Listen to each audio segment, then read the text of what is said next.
오늘 본문 말씀 마가복음 3장 20절에서 30절 말씀입니다. 우리 찾으셔서 교도하도록 하겠습니다. 교도하시겠습니다. 집에 들어가시니 무리가 다시 모이므로 식사할 겨를도 없는지라.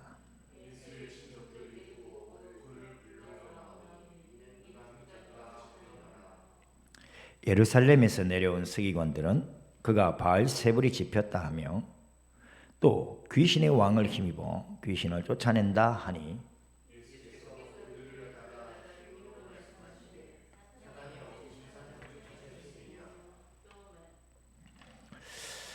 또 만일 나라가 스스로 분쟁하면 그 나라가 설 수 없고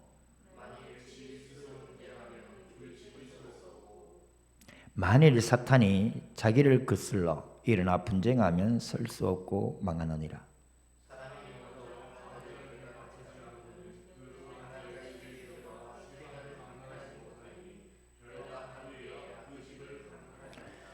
내가 진실로 너희에게 이르노니 사람의 모든 죄와 모든 모독하는 일은 사하심을 얻되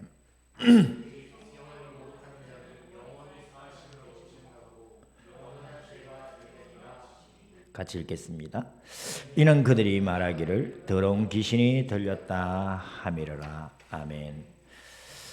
지난주에 이어서 오늘 이 말씀 또한 굉장히 중요한 말씀이고 오늘 이 말씀은 두 번에 걸쳐서 전하려고 합니다. 오늘 본문의 말씀 제목은 예수 권세로 살자는 제목을 정했습니다.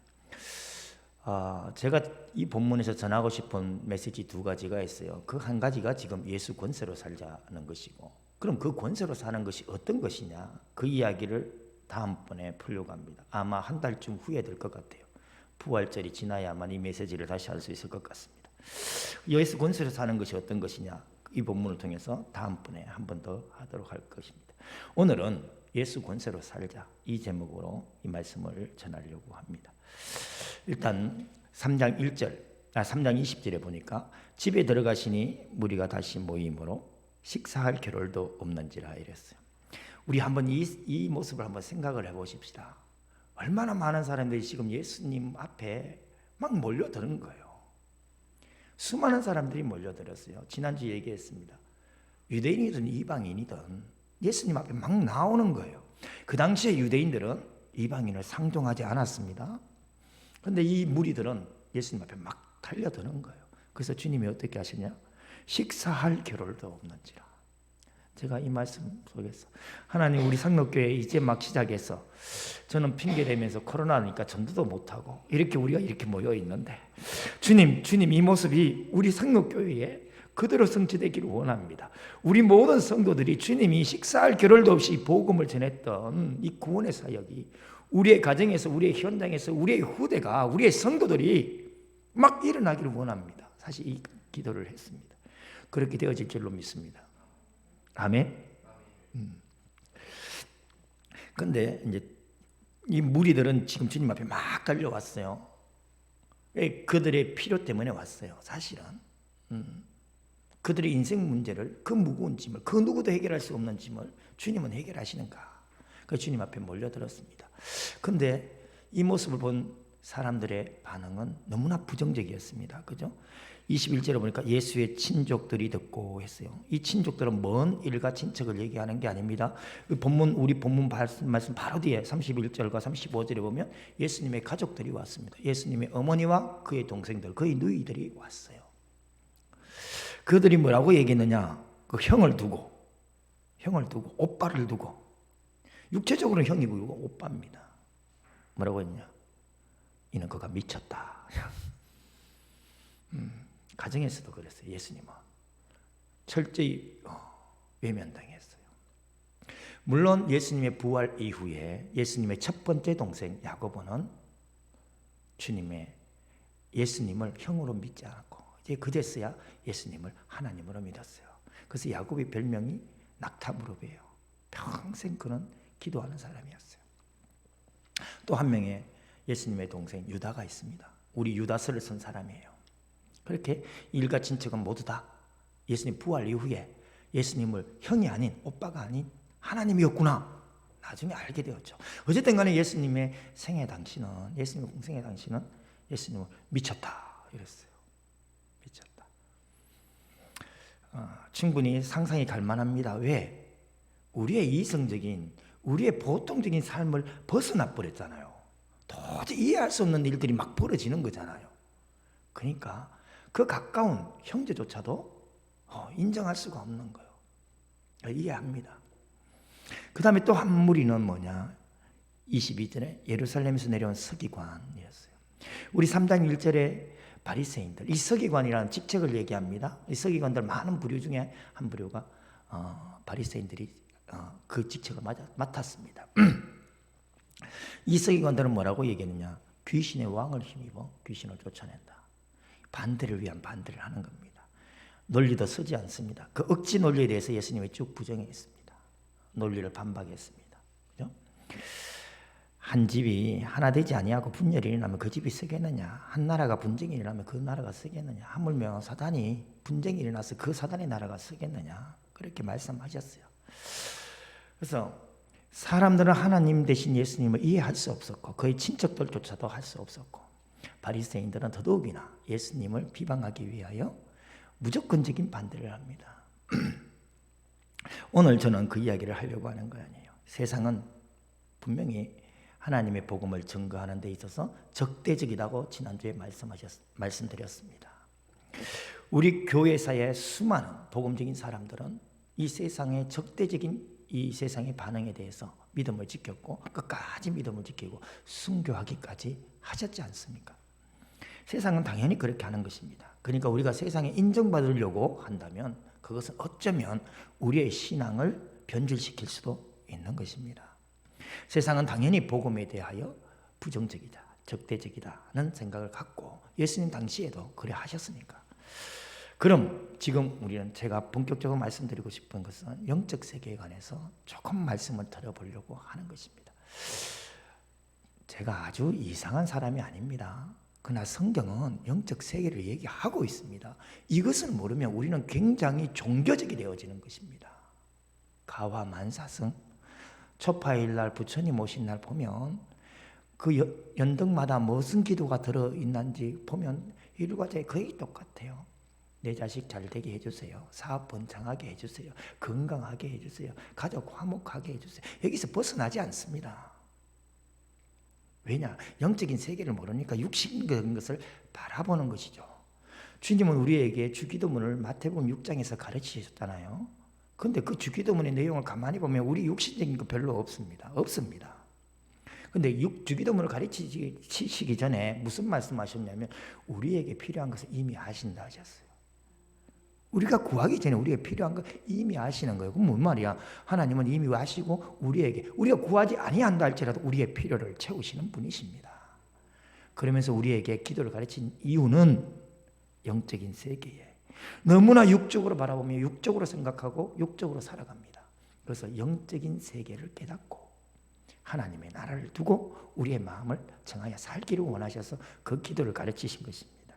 그래서 오늘 영적인 세계 우리가 조금 세상에 관하여 너무나 많은 것들에 관심을 가지다 보니 이 영적인 세계에 대해서 너무나 무관심해져 버렸습니다. 목사님들의 설교를 보면 많은 것들이 세상적인 것들로 치중되어져 있음을 저는 분명히 보고 있습니다. 우리가 어떻게 믿음을 지킬 수 있느냐? 영적인 소망이 있어야만 가능합니다. 영적인 세계에 대해서 분명히 바로 알아야만 가능합니다. 지난주 말씀드렸습니다. 우리는 영적인 존재라 했습니다. 육체를 가진 영적인 존재다. 영적인 존재다. 그럼 성경에서 얘기하는 영적인 존재는 어떤 존재가 있느냐? 첫째는 하나님은 영이십니다. 성부, 성자, 성령 하나님은 영이십니다.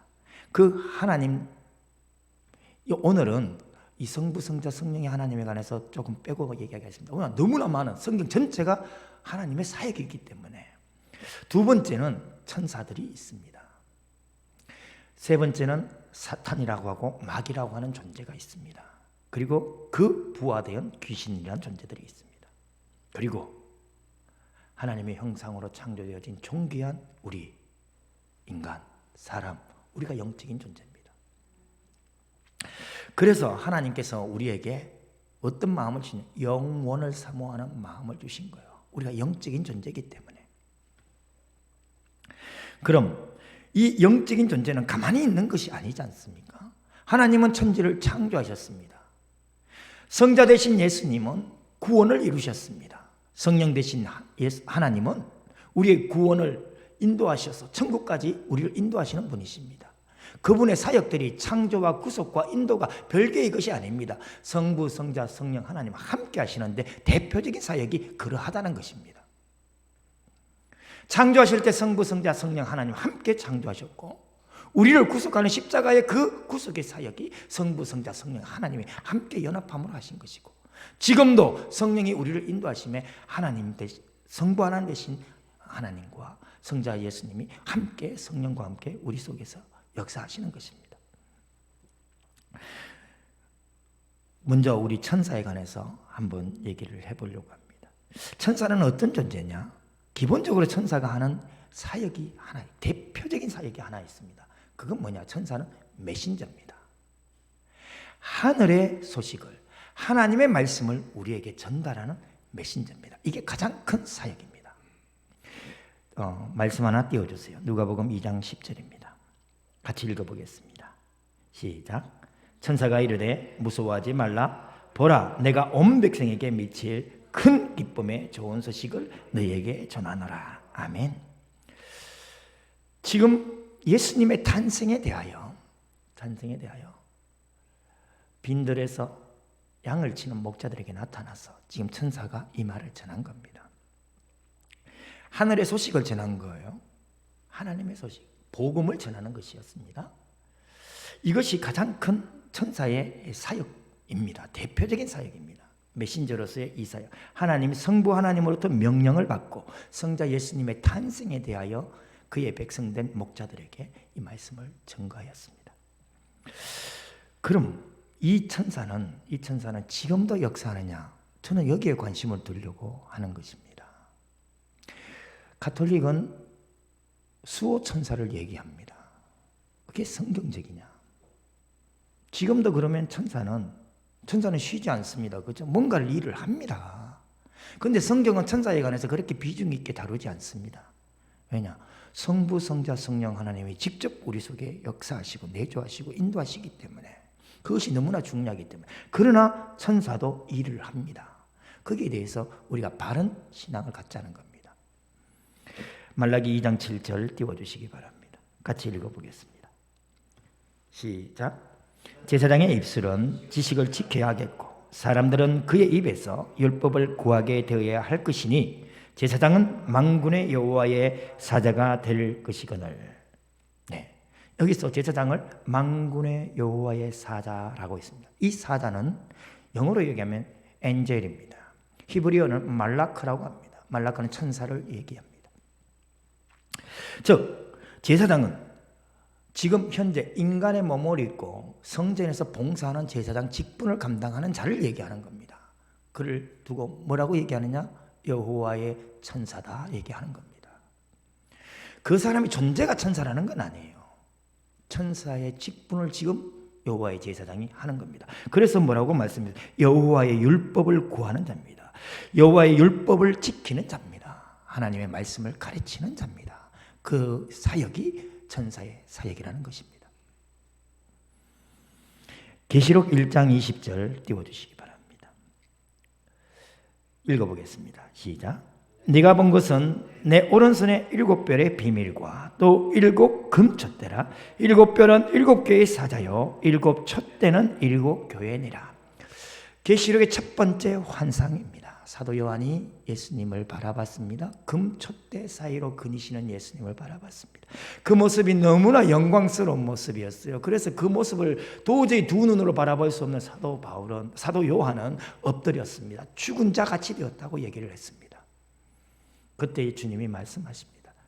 네가 본 것과 지금 있는 일과 장차 될 일을 기록하라. 그래서 사도 바울은 요한계시록을 기록합니다. 그러면서 주님이 지금 이 본문의 말씀을 이어서 가는 겁니다. 네가 본 것은 내 오른손의 7별의 비밀이라고 했어요. 내 오른손의 7별. 7별은 거기 보니까 일곱 번은 일곱 교회의 사자라고 했어요. 사자. 헬라어는 앵겔로스입니다. 엔젤입니다. 말라크입니다. 천사를 얘기합니다. 그럼 한번 보십시다. 내 오른손에 일곱 별의 비밀. 오른손이란 말은 하나님의 정의로움을 얘기합니다. 또 하나님의 힘을 얘기합니다. 하나님의 권세를 얘기합니다. 무슨 말씀이십니까? 주님이 공의로운 권력을 갖고 권세를 갖고 그 별을 붙드셨습니다. 그 별은 엔젤입니다. 사자입니다. 그러면 이 교회, 일곱 교회의 사자라고 하면 목사를 얘기하는 겁니까? 목사를 얘기하는 거예요. 사자잖아요. 오늘 목사님 기도하실 때 주의 사자라 그랬어요. 틀린 표현 아닙니다. 그럼 목사를 얘기하는 겁니까? 지난주 우리 메시지를 기억하시기 바랍니다. 주님이 원하시는 자들을 부르셨습니다. 그들을 부르셔 뭘 하기 위해 부르셨다고 했습니까? 그들과 함께 하기 위해서 부르셨다 했습니다. 또 보내시기 위하여 부르셨다고 하셨습니다. 그 보내심이란 아포스톨로스라고 얘기했습니다. 보내심을 받은 자 사도입니다. 천사는 메신저 역할을 한다고 했습니다. 하늘로부터 하나님의 말씀을 받아서 땅에 구원의 말씀을 전달하는 자였습니다. 그것이 천사였습니다. 주님은 하나님이십니다. 예수님은 인간의 몸을 입고 오신 하나님이십니다. 그 하나님이 더 이상 천국에 계시지 아니하시고 하늘나라 저 멀리 떨어져 있지 아니하고 우리 세상에 인간의 몸을 입고 오셔서 마치 하나님께서 하늘에서 하늘의 천사를 통하여 복음을 선포하셨듯이 인간 대신 하나님 대신 우리 주 예수님이 우리를 부르셔서 보내시는 겁니다. 이것이 말라크고 이것이 엔젤이고 앵겔로스인 것입니다. 우리의 사역이 그러합니다. 그러니까 일곱 금초 때 일곱 교회를 얘기합니다. 일곱 교회만을 얘기하는 게 아니에요. 소아시아 일곱 교회만을 얘기하는 것이 아닙니다. 말세의 모든 교회를 얘기하는 겁니다. 그 교회의 일곱 별이란 지금 주님께서 마가복음 3장 13절 19절에서 주님이 원하셔서 부르신 바로 저와 여러분을 향한 말씀인 것입니다. 저와 여러분을 하나님의 사자로 부르신 것입니다. 믿으시기 바랍니다. 이것이 중요합니다. 이것이 진정이 중요합니다. 요한계시록 22장 18절 19절에 이런 말씀이 있습니다. 내가 이 두루마리 예언의 말씀을 듣는 모든 사람에게 증언하노니 만일 누구든지 이것들 외에 더하면 하나님이 이 두루마리에 기록된 재앙들을 그에게 더하실 것이고 만일 누구든지 이 두루마리 예언의 말씀에서 제하여 버리면 하나님이 이 두루마리에 기록된 생명나무와 및 거룩한 성의 참여함을 제하여 버리시리라. 하나님의 말씀은 구약 39권, 신약 27권으로 완성되어졌습니다. 더 이상 하나님께서 하늘에서 저 머나먼 하늘에서 천사를 보내어 우리에게 주의 말씀을 전할 이유가 없는 것입니다. 왜? 하나님 대신 예수님이 이 땅 위에서 다 이루셨기 때문입니다. 그리고 그 하나님 대신 예수님이 이 땅 위에서 바로 우리를 부르시고 우리에게 천사의 사명, 이 복음을 전달하는 사도의 사명을 우리에게 주신 것입니다. 그런데 이 복음의 말씀 위에 더하거나 빼는 자들이 있어요. 여러분, 예수 그리스도 후기 성도교회라는 교회를 아십니까? 잘 모르실 거예요. 몰몬교는 아실 거예요. 정식 명칭이 예수 그리스도 후기 성도교회입니다. 이 몰몬교회의 시작은 어떠했느냐? 스미스라는 사람이 있어요. 잊어버릴 수가 없어. 스미스. 그 뭐죠? 그 영화에 매트릭스 영화에 나오는 요원이잖아요. 이 스미스가 잊어버리면 제가 그렇게 이 스미스가 어린 나이에 아주 기도하는 사람이었나 봐요. 숲속에 가서 기도를 합니다. 기도하는 중에 환상을 봤어요. 큰 빛이 내렸어요. 거기에 하나님과 그 오른편에 예수님을 봤습니다. 그리고 천사가 가르쳐주는 대로 땅을 파니까 금판이 나왔어요. 마치 시내산에서 모세가 하나님께 십계명을 받듯이 그 금판이 나왔어. 그래서 그 금판을 번역하여 기록한 책이 몰몬경입니다. 수많은 청년들이 자기의 생을 들여 전 세계에 이 말씀을 전하는 마지막 시대 사도의 사명을 감당하고자 청년이 그렇게 우리나라에도 많은 사람들이 와서 선교 활동을 하잖아요. 왜 잘못됐습니까? 하나님은 우리를 이미 이 직분 감당하도록 만드셨어요. 그런데 또 다른 천사가 우리에게 나타나서 뭔가 새로운 것을 성경 외에 더하여 가르치도록 하는 것입니다. 바른 신앙을 가지시기 바랍니다. 우리는 이 성경 안에 모든 것이 있습니다. 완전합니다. 완벽합니다. 이 성경 속에 구원의 길이 있고 우리 영생의 길이 있고 그 자체로 완벽하여 다른 것이 덧대거나 빼어질 이유가 없는 것입니다. 이것을 믿으시기 바랍니다. 그래서 하나님은 우리를 천사로 그 사명을 감당할 수 있도록 그 존귀한 자리에 우리를 부르신 것입니다. 그럼 천사는 일을 하지 않느냐? 그렇지 않습니다. 예수님이 이런 말씀을 하셨어요. 삼가 이 작은 자 중에 하나도 없인 여기지 말라. 너희에게 말하노니 그들의 천사들이 그랬어요. 그들의 천사. 이때 이 배경이 뭐냐면 예수님께 어린아이들이 나와 자꾸 가려고 하는 거예요. 예수님 만나려고 하는 거예요. 그러니까 제자들이 예수님 말씀 전했는데 어린아이들이 자꾸 오니까 못 오게 하는 겁니다. 그때 예수님이 하신 말씀이에요. 이 작은 자들, 그들의 천사들이 하늘에 계신 내 아버지 얼굴을 항상 배움나니라. 우리의 천사가 항상 하나님의 얼굴을 뵙는데요. 요한계시록 5장에서 8장에서 이 일을 구체적으로 기록을 해놨습니다. 우리 한번 같이 읽어보겠습니다. 시작. 또 다른 천사가 와서 제단 곁에 서서 금 향로를 가지고 많은 향을 받았으니 이는 모든 성도의 기도와 합하여 보좌 앞 금제단에 드리고자 합니다. 아멘.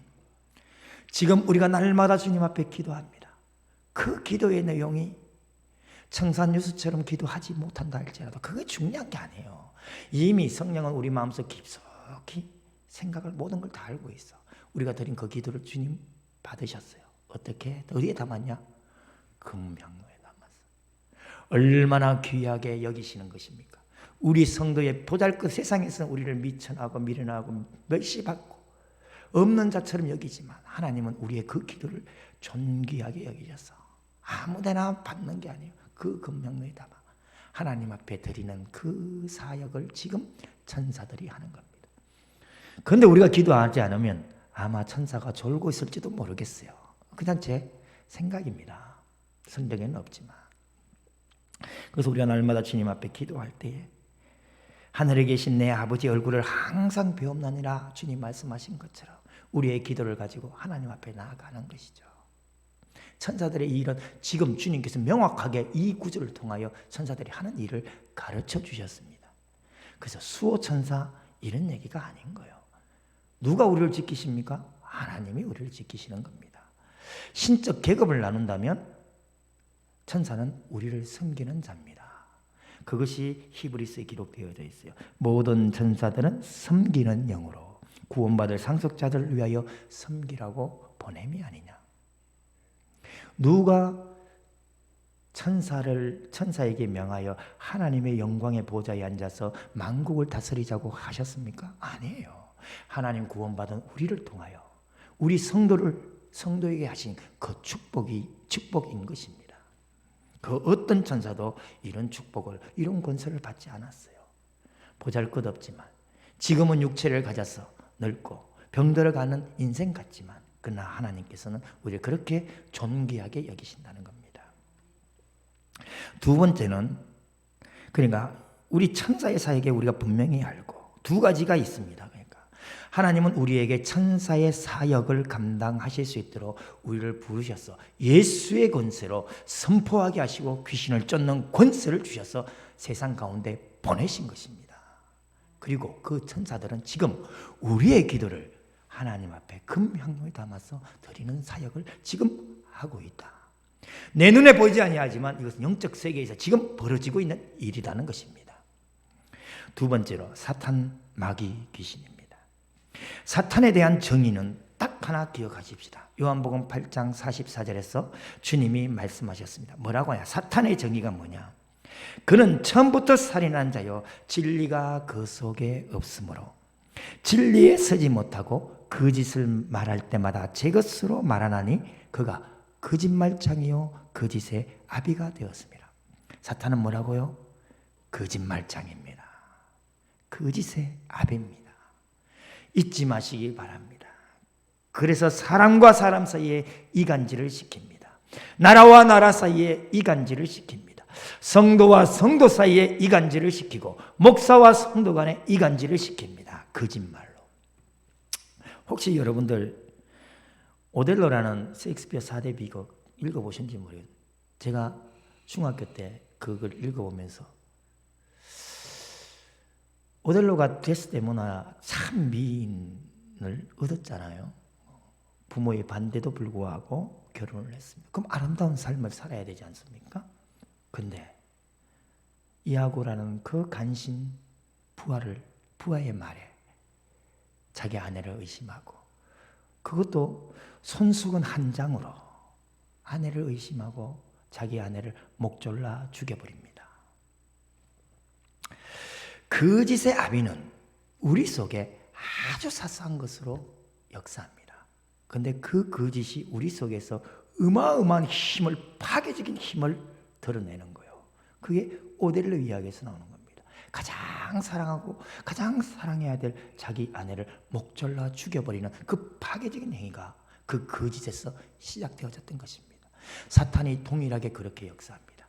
그 한마디, 그 거짓된 한마디를 통하여 우리를 파괴시킵니다. 잊지 마시기 바랍니다. 거짓의 아비입니다. 에베소서 2장 2절 띄워주세요. 같이 읽겠습니다. 그때 너희는 그 가운데서 행하여 이 세상 풍조를 따르고 공중의 권세 잡은 딸을 따랐으니 곧 지금 불순종의 아들들 가운데서 역사하는 영이라. 사탄은 지금 역사하고 있습니다. 누구에게 역사하냐? 불순종의 아들들입니다. 불순종의 아들들이라고 하면 물론 비그리스도인을 당연히 포함합니다. 그럼 그리스도인은 다 순종의 아들인가요? 하나님 말씀 들어도 순종하지 않는 자들 많지 않습니까? 비그리스도이냐 그리스도인이냐를 얘기하는 게 아니라 불순종의 아들들 가운데 지금 누가 역사한다고요? 사단이 역사합니다. 그 사단은 이 세상 풍조를 따르게 만듭니다. 이 사단은 공중의 권세 잡은 자인 것입니다. 성도 여러분, 이 세상 풍조를 따르다가는 주의 말씀에 순종하지 못합니다. 하나님이 엄히 경고하고 경계하십니다. 말세를 당한 우리 성도들에게 사도 바울도 그러고 베드로도 그러고 유다도 그랬습니다. 야고보도 그랬습니다. 뭐요? 근신하여 깨어 기도하라. 우리가 사단의 그 강대한 한마디에 속지 아니하고 우리의 이 권세를 사용하고 하나님 앞에 쓰임 받기 위해서 우리는 어떻게 해야 되냐? 이 사단의 계기를 바로 알아야 되고 그것을 이겨낼 수 있는 삶을 살아가야 되는 것입니다. 그 이야기는 우리 다음번에 다시 한번 좀 더 깊게 해보려고 합니다. 그럼 이 사단 마귀는 불신자에게 대한 방법과 신자들에 대한 방법이 계책이 조금 다릅니다. 고린도후서 4장 4절 띄워주시기 바랍니다. 우리 같이 한번 읽어보겠습니다. 그 중에 이 세상의 신이 믿지 아니하는 자들의 마음을 혼미하게 하여 그리스도의 영광의 복음의 광채가 비치지 못하게 함이니 그리스도는 하나님의 형상이니라. 그리스도의 영광의 복음의 광채가 비춰지기만 하면 그 심령에 이 복음이 뿌리 내리기만 하면 그가 어떤 억만가지 죄악을 지었던 간에 그는 살아날 터인데 이 악한 사단 마귀는 어떻게 한다고 했습니까? 믿지 아니하는 자들의 마음을 혼미하게 하여 했습니다. 하나님의 이 복음의 말씀이 그 신비에 새겨지지 못하도록 혼미하게 하는 것입니다. 혼미하게 하는 방법이 뭡니까? 아까 에베소 2장 2절 말씀처럼 이 세상 풍조를 따르게 하는 것입니다. 지금 세상에 수많은 문화가 하나님의 문화입니까? 가나안의 문화입니까? 세상의 문화입니까? 나는 이 세상의 문화가 하나님의 문화, 복음의 문화가 아니라고 단연코 말할 수가 있습니다. 지금 K-팝 그러면서 아이돌 그러면서 수많은 우리나라의 문화가 전 세계를 선도한다고 매스컴에서는 떠들고 있지만 그 문화는 지옥을 향하는 문화입니다. 하나님을 향한 문화가 아니에요. 이런 문화를 통하여 우리의 욕망을 극대화시킵니다. 요한 1서에서 사도 요한은 말씀하십니다. 이 욕망을 육신의 욕망이요, 안목의 욕망이요, 이생의 욕망이라고.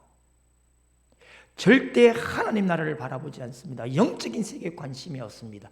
단지 우리 육신적인 욕망을 따라서 우리 눈에 보이는 대로 이 세상의 자랑을 따라서 살아가는 것입니다. 그렇게 살아가도록 우리를 혼미하게 합니다. 불신자의 마음을 그렇게 혼미하게 하는 것입니다. 신자들에게는 어떻게 하느냐?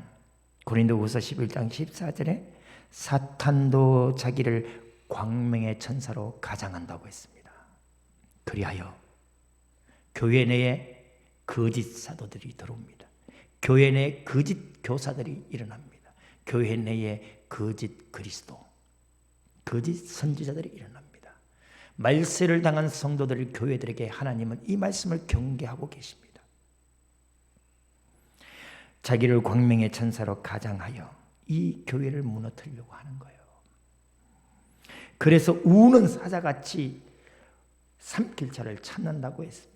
두려움을 줍니다. 공포를 줍니다. 하나님 외에 다른 것들을 찾도록 합니다. 염려와 근심으로 하나님을 바라보지 못하게 하는 것입니다. 지금 이곳에 사자가 있다면 아마 우리 모두는 다 혼비백산하여 도망갈 것입니다. 바로 이렇게 사단은 우리에게 문제를 통하여 두려움을 주며 하나님 말씀에 향하지 못하도록 하는 것입니다. 요한복음 13장 2절 띄워주세요. 우리 같이 읽어보겠습니다. 같이 읽겠습니다. 마귀가 벌써 시몬의 아들 가룟 유다의 마음에 예수를 팔려는 생각을 넣었더라. 그래서 결정적으로 한 일을 합니다. 우리 속에 사단의 생각을 심어넣는 겁니다. 사단의 생각을. 지금 바리새인들이 그런 생각 속에 사로잡힌 것입니다. 손 마른 자가 예수님의 말씀 한마디에 회복되어졌는 것을 분명히 두 눈으로 봄에도 불구하고 귀신 들려서 말 못하고 듣지 못하는 사람이 예수 그리스도의 그 능력 앞에서 치유되는 것을 두 눈으로 보았음에도 불구하고 귀신의 왕을 힘입어 귀신을 쫓아낸다고 말을 하는 겁니다. 왜요? 사단의 생각을 심어놓은 것입니다. 결정적으로 하나님을 찾지 못하도록 확고하게 사단의 생각으로 우리 마음을 장악해 버리는 것입니다. 여러분, 이러한 사단의 계계를 하나님이 드러내셨어요. 그러니까 우리가 이미 이것을 아는 우리는 어떻게 해야 되겠습니까? 속지 않으면 되는 거예요. 그렇죠? 말씀 앞에 우리가 쓰면 되는 겁니다. 주님만 바라보면 되는 겁니다. 27절 오늘 본문 말씀 보니까 사람이 먼저 강한 자를 결박하지 않고는 그 강한 자의 집에 들어가 세간을 강탈하지 못하리니 결박한 후에야 그 집을 강탈하리라 하셨어요. 이것은 주님께서 우리 영혼을 구원하시는 그 영적인 세계에서 벌어지는 일에 대한 비유의 말씀입니다. 사람이 먼저 강한 자를 그랬습니다. 이 강한 자는 사탄을 얘기합니다. 마귀를 얘기합니다. 지금 우리 심령 속에 사단이 장악하고 있습니다. 그 강한 자를 결박하지 않고서는 그 강한 자의 집에 들어가 세간을 강탈하지 못하리라. 이 세간은 불신자의 상태에 있는 사단에게 장악되어진 하나님의 아들, 딸들을 얘기합니다. 즉 사단을 결박하고 그 결박한 후에야 그 속에서 우리를 구원해낸다는 것입니다. 그 강탈해낸다는 것입니다. 지난번 제가 베드로전서 2장 9절에서 하나님의 소유된 백성을 얘기했습니다. 페리포에시스, 하나님의 소유된 백성. 이 소유는 획득하다는 얘기고, 지금 여기에서는 강탈하다는 더 강한 표현을 쓰신 것입니다.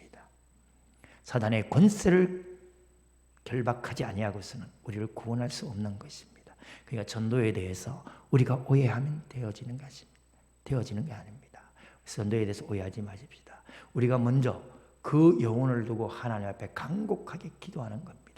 예수의 권세를 사용하여 예수님이 사단의 권세를 결박하고 그 영혼을 구원했듯이 주님이 우리에게 이 권세를 주시고 귀신을 내어쫓는 권세를 주시고 가라 하셨으니 우리의 현장, 우리의 일가 친척, 우리의 가문 속에, 우리의 현장에, 우리의 이웃들에게, 우리의 사업장에서 이 권세를 사용하여 기도하시며 하나님이 응답하시는 것을 체험하시기를 간절히 바랍니다. 강한 자를 결박하는 예수의 권세는 사도행전 26장 18절 우리 띄워서 다시 한번 읽어보겠습니다. 시작. 그 눈을 뜨게 하여 어둠에서 빛으로 사단의 권세에서 하나님께로 돌아오게 하고 죄사함과 나를 믿어 거룩하게 된 무리 가운데서 기업을 얻게 하리라 하되이다. 아멘. 세상을 바라보던 육신적인 눈만을 갖고 살아가던 우리에게 이제 영적인 눈을 뜨게 하여 어두움에서 빛을 바라보게 하십니다. 사단의 권세에서 하나님께로 돌아오게 하는 것입니다. 예수 그리스도의 권세가 우리에게 이러한 권세가 주어진 것입니다. 골로새서 1장 13절 우리 같이 읽겠습니다. 시작. 그가 우리를 흑암의 권세에서 건져내사 그의 사랑하는 아들의 나라로 옮기셨으니 하셨습니다. 아멘. 흑암의 권세 캄캄함이 만민을 덮었습니다. 그래서 어디가 길인지 모릅니다. 인생을 방황합니다. 구원을 찾아 종교를 절에 가고 수많은 무당을 만나고 많은 종교적인 행위를 하여도 구원의 길을 찾을 수가 없습니다. 알지 못하니 무리가 많은 사람들이 가는 데를 따라 큰 길로 큰 문을 향하여 달려드는 것입니다. 이것을 표류한다 생각합니다. 힘이 없어요. 영적인 힘이 없어요.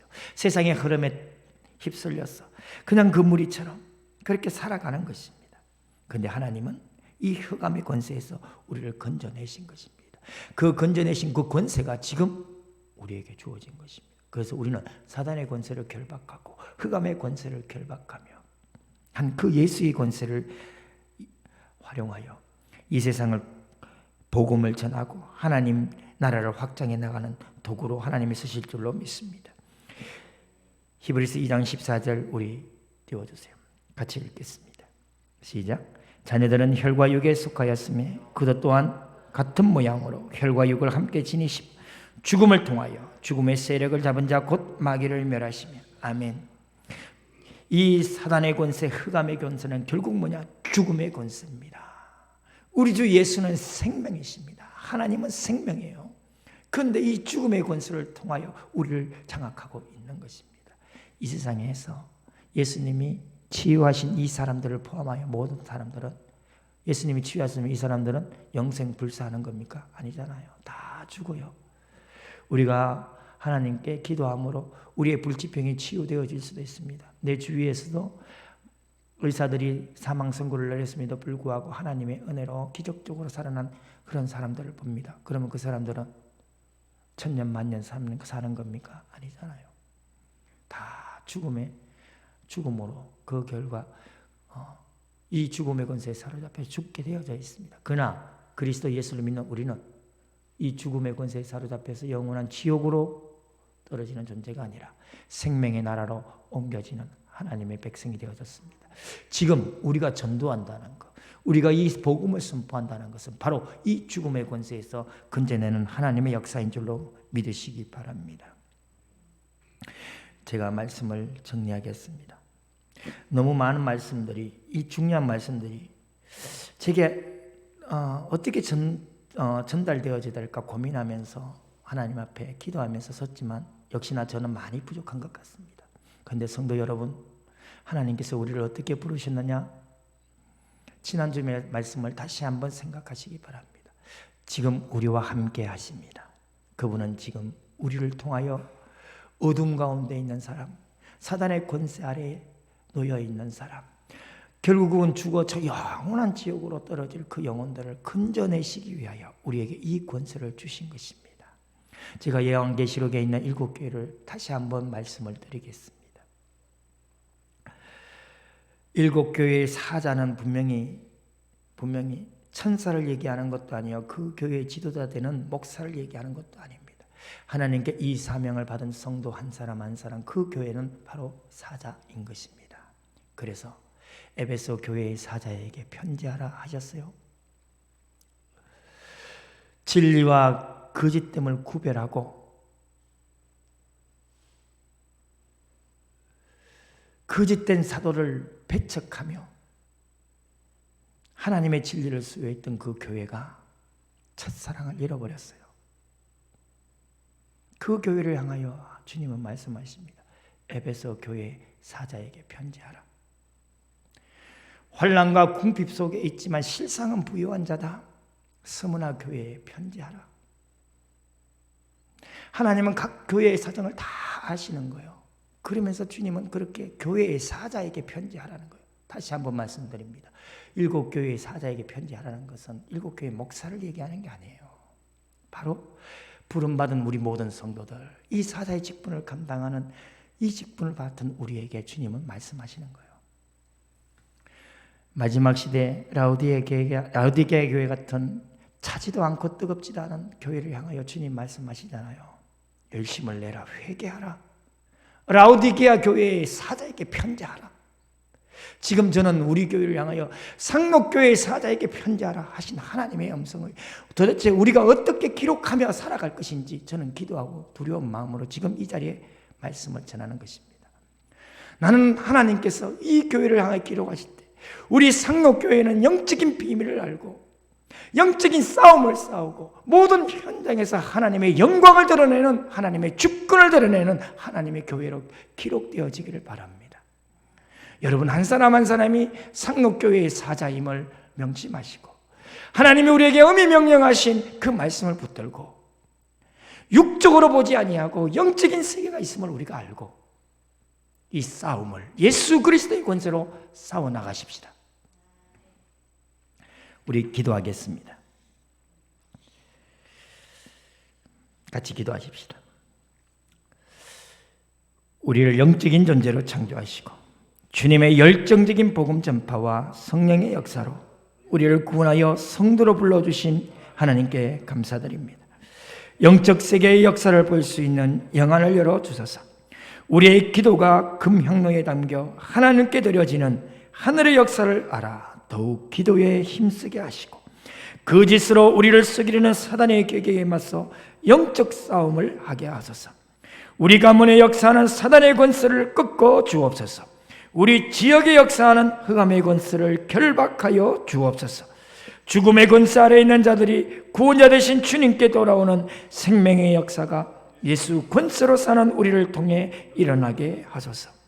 우리 주 예수 그리스도의 이름으로 기도합니다. 아멘.